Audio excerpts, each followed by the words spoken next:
और उसमें से धुआं उठे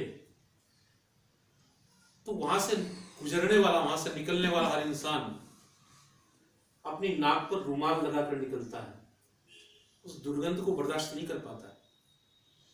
लेकिन वही धुआं जब किसी अगरबत्ती से निकलता है तो वातावरण को महका देता है, सुगंधित कर देता है, सुवासित कर देता है। तो नीरज साहब वही सुगंधित धुआं जिससे न केवल हमारा हरिद्वार, अभी तो दूर दूर तक एक क्षेत्र सुवासित हो गया है, सुगंधित हो गया है।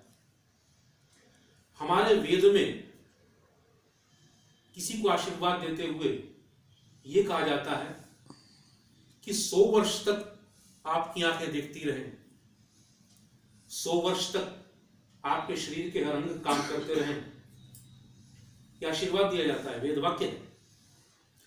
परंतु इस बात को चरितार्थ किया है हमारी नेहा मलिक जी ने, जिन्होंने आदरणीय नीरज जी की देह को दान करके उनकी आंखों को, उनके शरीर के अंगों को बहुत लंबे समय तक के लिए काम करने के लिए छोड़ दिया।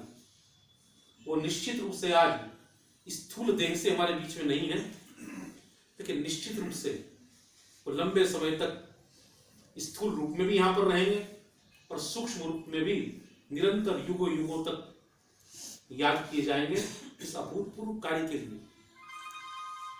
एक श्लोक, बड़ा प्रसिद्ध श्लोक है, हमारे जो 18 पुराण हैं भगवान वेद व्यास जी के द्वारा रचे हुए हैं। तो किसी ने बड़ा सुंदर श्लोक कहा है कि यदि वेद व्यास जी के द्वारा प्रणीत उन 18 पुराणों को पढ़कर वो संक्षेप में कुछ वाक्यों में उसका सारांश निकाला जाए तो केवल 2 शब्द निकलते हैं। और 2 शब्द क्या हैं? अष्टादश पुराणेषु व्यासस्य वचनद्वयम् परोपकाराय पुण्याय पापाय परिपीडनम्। वो 2 शब्द क्या हैं? वो 2 शब्द यही हैं कि किसी के काम आ जाना, परोपकार करना, यही पुण्य है, और पापाय परिपीडनम्, दूसरे को पीड़ा देना, ये पाप है।